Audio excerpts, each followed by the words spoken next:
Halo, selamat pagi pemirsa. Bagaimana kabar Anda hari ini? Semoga selalu sehat dan terbebas dari COVID-19. Beberapa waktu lalu, Menteri Koordinator Bidang Kemaritiman dan Investasi Luhut Binsar Panjaitan telah menyampaikan bahwasannya PPKM baik level 2, 3, dan 4 diperpanjang hingga tanggal 16 Agustus 2021. Pun demikian, pemerintah melakukan sejumlah pelonggaran. Di antaranya adalah seperti membuka kembali aktivitas perdagangan di pusat perbelanjaan namun dengan syarat-syarat tertentu. Salah satunya adalah mengurangi kapasitas hanya maksimal 25% saja dan bagi para pengunjung wajib menunjukkan bukti telah melakukan vaksinasi COVID-19 meskipun itu dosis yang pertama. Artinya, karena vaksinasi belum menyeluruh, belum masyarakat bisa masuk ke dalam pusat perbelanjaan. Untuk itu, kami akan membahasnya terkait dengan bagaimana pro kontra sertifikat vaksin ini dijadikan sebuah syarat administrasi untuk berkegiatan. Sudah hadir di studio kami, ada anggota Dewan DPRD Kota Surabaya, ada Bapak Dr. Akma Rawita Kadir. Dr. Akma, selamat pagi, Dokter. Selamat pagi. Sehat, Dr. Akma? Alhamdulillah. Alhamdulillah. Ada juga Pak Surakim Abdul Salam, pengamat kebijakan publik. Selamat pagi, Pak Rokim. Sehat? Pagi, Mas Agi. Sehat. Alhamdulillah. Saya barangkali ke anggota Dewan Kota Surabaya dulu. Dr. Akma, bagaimana komentarnya terkait dengan keputusan pemerintah yang akhirnya pun memperpanjang, tapi melakukan pelonggaran, dan juga sekaligus sertifikat vaksin ini menjadi sebuah hal yang wajib ditunjukkan kemana-mana? Iya, jadi memang kebijakan itu memang kalau kita lihat berawal dari adanya sistem gas dan rem ya sebenarnya. Ya. Cuma kalau kita mau narik gas lagi, itu ternyata angka data untuk angka penularan COVID ini masih tinggi.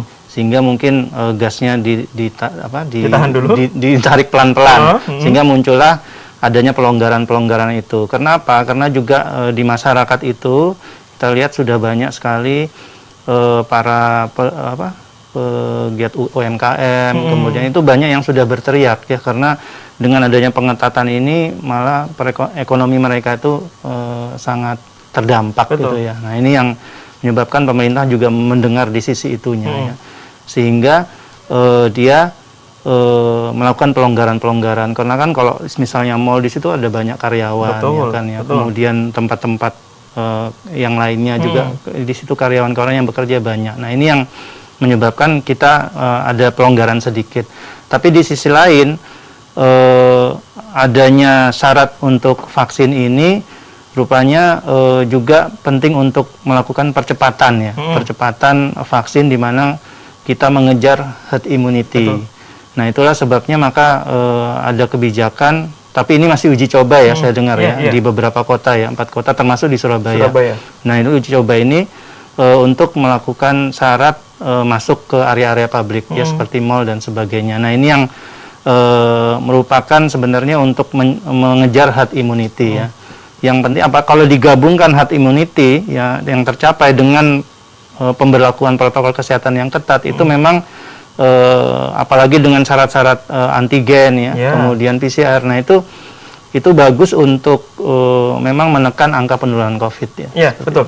Ya dikatakan Dr. Akmal betul sekali pemirsa bahwasannya memang sejumlah mall bahkan di Kota Surabaya juga ada beberapa syarat yang berbeda antara satu pusat perbelanjaan dengan pusat perbelanjaan yang lain.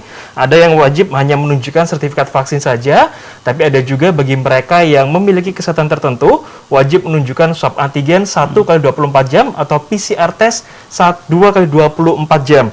Nah, saya langsung ke Pak Surakim terlebih dahulu. Pak Rokim, melihat keputusan pemerintah yang akhirnya mewajibkan masyarakat yang ingin mengunjungi pusat perbelanjaan atau tempat publik dengan wajib menunjukkan syarat vaksin, apakah ini sebuah hal yang akhirnya memang memberikan kebebasan ekonomi berjalan lagi, tapi dengan tetap mengedepankan protokol kesehatan? Ini langkah yang tepat atau bagaimana, Pak Surakim? Ya, pertama-tama yang harus dipahami, Indonesia ini 270 juta. Besar sekali penduduknya. Heterogenitasnya tinggi, otomatis masalahnya kompleks. Jadi memang kita tidak bisa membandingkan dengan Selandia Baru atau mungkin yang lebih homogen dengan penduduk yang kecil. Tapi Indonesia ini jumlahnya penduduknya besar, sehingga butuh teknik gabungan. Jadi seperti jangka pendek, ya pewajiban sertifikasi vaksin begini efektif. Jangka pendek. karena berkaitan dengan disampaikan Dr. Atma tadi ya, untuk masifikasi vaksin. Tapi kita tidak boleh berhenti pada jangka pendek itu. Karena itu kan sifatnya orang menimbang sesuatu karena insentif disinsentif kan. Kita harus sampai pada menumbuhkan kesadaran bahwa orang mau vaksin itu atas dasar betul-betul karena kebutuhannya dirinya sendiri. Itu saya sepakat. Bukan dipaksa. Kalau ini kan teknik memaksa. Jangka pendek efektif. Jadi nanti harus dikombinasi dengan teknik penumbuhan kesadaran jangka panjang. Sehingga kemudian nanti kalau ada partisipasi massal yang lebih terdorong oleh kesadaran itu, insya Allah akan jauh lebih baik. Jadi orang tidak boleh bilang begini, ini kok mendadak kita dikasih syarat-syarat begini. Ya karena masyarakat kita yang menengah ke bawah ini relatif banyak, dan kita berkepentingan untuk menciptakan herd immunity tadi sebagai yang disampaikan oleh Dr. Atma. Jadi sekali lagi ini mohon dipahami sebagai mekanisme untuk kepentingan jangka pendek ya, untuk supaya kemudian lebih masif jangkauannya dan jumlah yang divaksin itu akan lebih banyak. Jadi ini untuk jangka pendek dikatakan cukup efektif, Pak Surakim, Jadi masyarakat juga memang secara tidak langsung sedikit demi sedikit dipaksa untuk melakukan vaksin jika masyarakat ingin berkegiatan atau mengunjungi tempat-tempat area publik seperti salah satunya adalah pusat perbelanjaan. Kalau Dr. Atma, ada komunikasi dengan pemerintah Kota Surabaya sejauh ini sudah berapa banyak atau berapa persen warga Kota Pahlawan yang sudah tervaksin, baik dosis pertama maupun dosis kedua? Ya, jadi minggu kemarin ya datanya itu saya lihat ya, saya belum lihat yang minggu ini, tapi terakhir itu sudah yang dosis 1 itu sudah sekitar 1.500.000 ya, 1.530.000-an gitu. Berarti itu sudah sekitar berapa persen dari hampir 50% ya, 50%. Nah, terus yang dosis 2 itu sekitar 800.000, jadi ada sekitar 30-an persen ya. Jadi kalau digabung dosis 1 dan 2 itu ada sekitar 80%. Nah, cuma kalau kita mau ngejar herd immunity itu harus dosis 1 dan 2 itu harus sama betul. Jadi 80%-nya. Jadi ini dosis kita tinggal ngejar aja yang dosis 2-nya biar nanti sudah 80%. Nah, sekarang memang kalau kita sudah herd immunity, katanya kan 70% harus herd immunity ya. Tapi masalahnya sekarang kita punya tantangan baru, yaitu adanya mutasi virus yang varian Delta itu. Nah, ini yang menyebabkan ada beberapa pakar saya dengar itu bahwa herd immunity itu sangat sukar tercapai karena adanya mutasi virus. Jadi intinya itu kegiatan vaksin ini kalah dengan kecepatan mutasi virus. Nah, ini yang sudah banyak yang meneliti, tapi hasilnya juga masih pro dan kontra ya. Jadi ada beberapa vaksin yang efikasinya turun.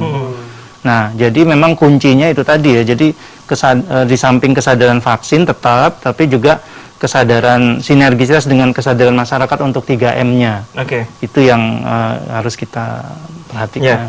Bahkan protokol kesehatan saja semakin hari juga semakin bertambah, yang awalnya 3M jadi 5M, dan juga sekarang kalau bisa menghindari makan bersama atau makan di area publik jadi 6M secara nggak langsung. Jadi pemirsa jangan kemana-mana, kami akan segera kembali usai jeda berikut.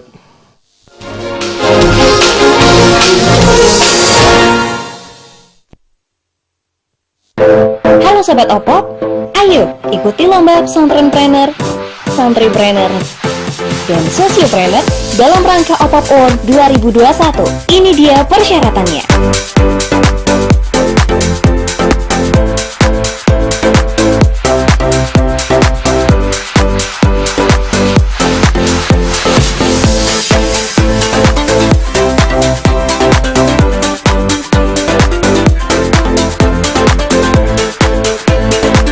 Untuk informasi selengkapnya, kunjungi website Opop Jatim.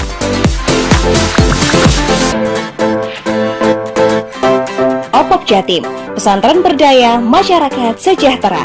Acara ini dipersembahkan oleh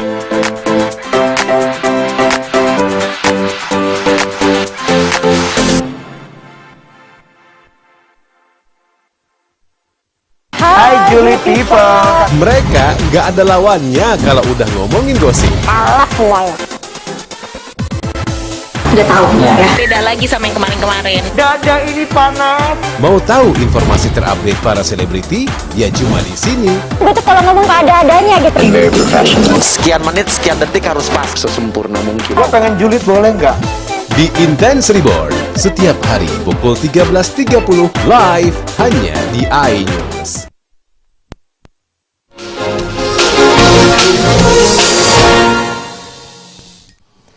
Pemirsa, Anda masih bersama kami di iBreak, membahas terkait dengan bagaimana pro kontra di masyarakat terkait dengan sertifikat vaksinasi COVID-19 yang saat ini tidak langsung digunakan sebagai syarat administrasi ketika kita akan berkegiatan, baik saat ingin mengunjungi area publik seperti pusat perbelanjaan atau bahkan kegiatan-kegiatan lain.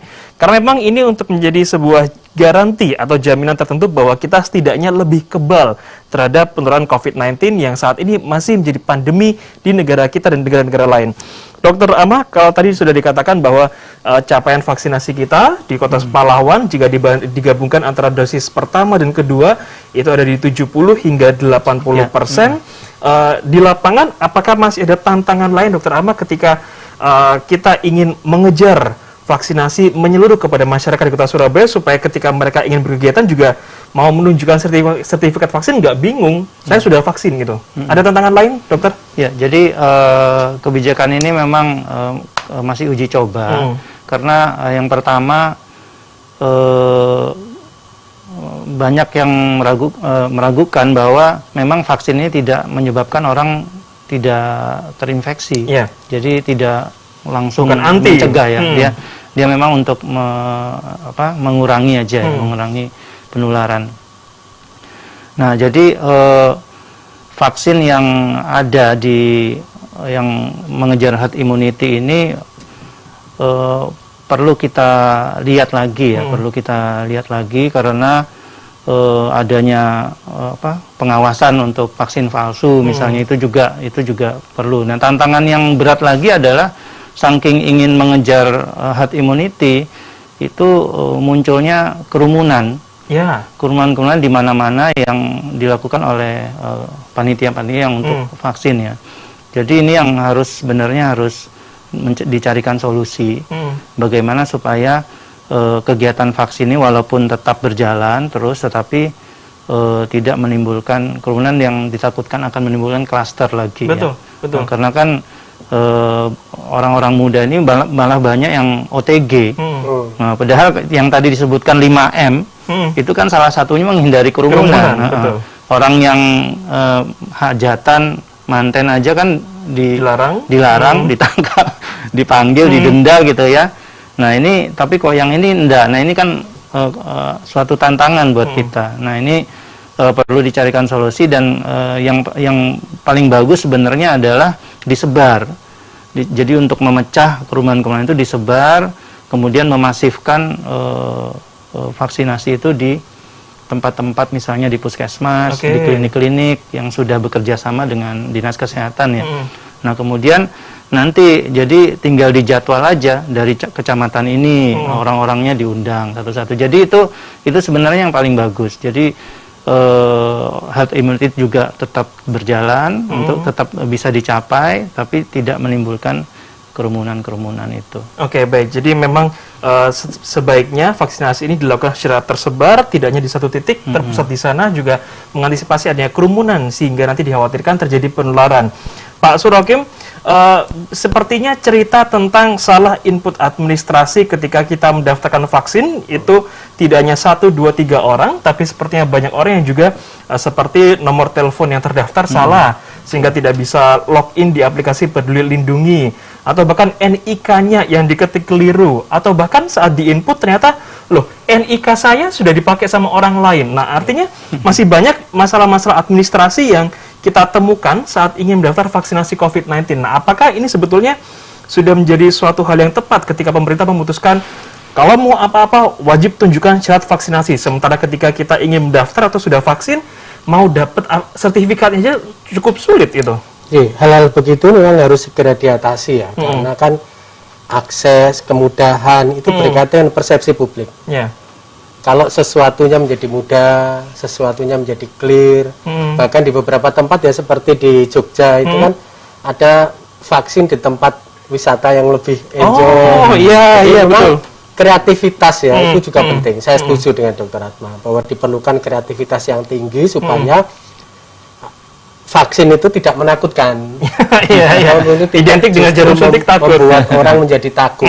Tapi karena itu perbaikan akses ya, terus penjelasan terhadap manfaat vaksin, lalu kemudian perbaikan administrasi tadi, termasuk tempat vaksin, bagaimana tadi disampaikan Dr. Atma. Beda loh. Divaksin di tempat yang di rumah sakit sama di tempat wisata itu beda kan rasanya. Iya. Apalagi mereka yang psikologisnya udah beda. Jadi hal-hal seperti itu butuh kreativitas.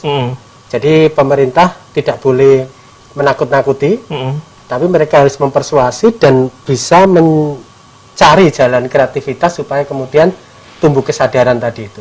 Karena tidak semua masyarakat itu rasional, ya kan? Nah, dia ada beberapa yang memang butuh dukungan sosial.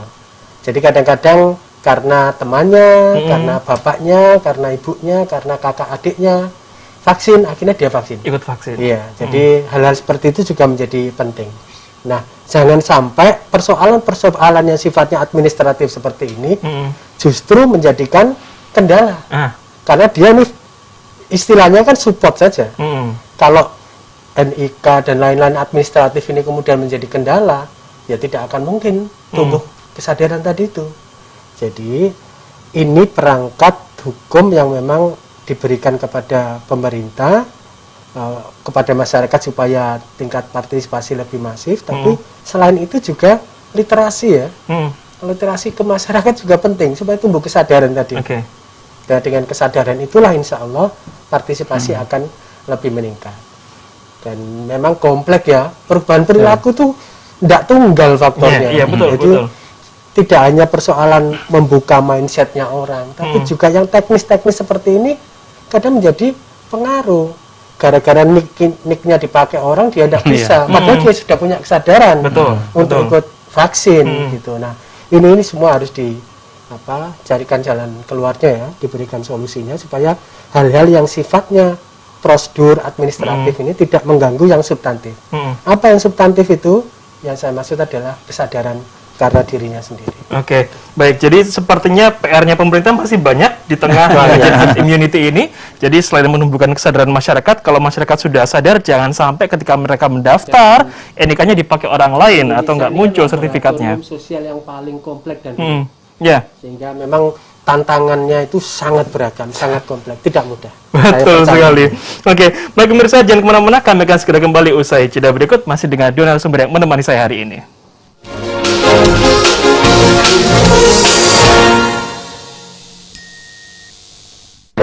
Halo Sobat Opop, ayo ikuti lomba Pesantrenpreneur, Santripreneur, dan Sosiopreneur dalam rangka Opop Award 2021. Ini dia persyaratannya.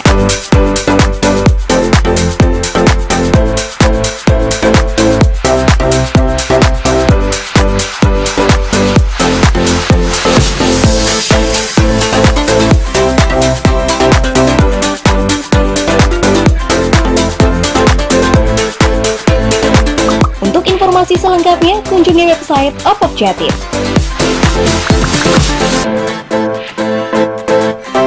Opop Jatim, pesantren berdaya, masyarakat sejahtera. Acara ini dipersembahkan oleh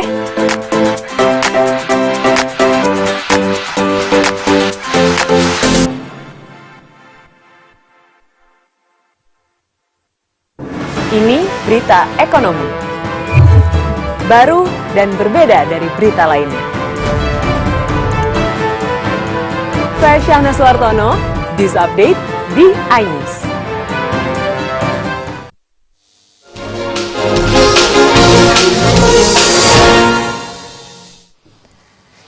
Terima kasih pemirsa, Anda masih bersama kami di iBreak. Saya masih ditemani oleh Dr. Amar dan juga Pak Surokim terkait dengan membahas bagaimana sertifikat vaksin COVID-19 ini dijadikan syarat bagi masyarakat yang ingin berkegiatan, salah satunya di pusat perbelanjaan. Dr. Akma melihat saat ini sudah beberapa pusat perbelanjaan sudah mulai beroperasi, sudah mulai buka, bahkan setelah 1 bulan tutup alias libur karena PPKM level 4. Nah, terkait dengan bagaimana ini bisa kembali mendorong kegiatan ekonomi di Kota Pahlawan, Apakah dengan pembatasan 25% maksimal pengunjung, ini bisa kembali menggairahkan ekonomi di Kota Pahlawan, Dokter? Ya, jadi tentunya kalau 25% itu sebenarnya ya istilahnya bertahap ya. Jadi tidak bisa langsung menyebabkan gairah ekonomi itu akan ini lagi ya. Karena memang dengan adanya pandemi ini kita sebenarnya harus betul namanya new normal. Jadi kita harus segala kebijakan itu kita harus disesuaikan dengan kondisi yang memang harus ada 3M itu. Nah, jadi memang 25% ini adalah istilahnya itu memencet gas pelan-pelan dan sambil melakukan evaluasi. Nah, evaluasi salah satunya tadi ada remnya, yaitu tadi tentang mewajibkan untuk menunjukkan sertifikat vaksin. Nah, cuma yang jadi masalah ya, jadi memang ini tidak bisa untuk menggeliatkan secara langsung. Tapi yang jadi masalahnya itu tadi, jadi warga yang untuk melakukan sertifikat vaksin ini itu tidak semua yang bisa mengakses kan. Sekarang kan vaksin masih terbatas. Ya, itu masalahnya. Kemudian juga ada beberapa orang yang kontraindikasi dengan vaksin, jadi dia tidak boleh divaksin. Belum lagi ada yaitu tadi sertifikat palsu dan sebagainya yang muncul. Nah, ini evaluasi ini harus betul-betul dilihat nanti untuk melakukan evaluasi ke depan, karena ini sifatnya kan uji coba. Coba. Tapi memang sinergitas antara 3M atau 5M tadi dengan prokes, dengan juga vaksinasi, itu harus betul-betul dilihat yang baik ya, dijalankan dengan baik.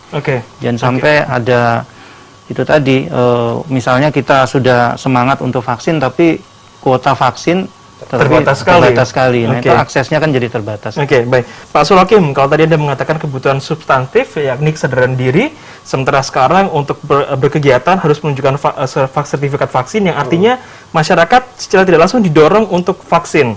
Nah, bagaimana tantangan pemerintah Kota Surabaya untuk menumbuhkan kesadaran diri yang substantif ini ke seluruh warga Kota Surabaya? Karena kalau kita berbicara heterogen, masyarakat Kota Pahlawan juga heterogen sekali loh, Pak Sulakim.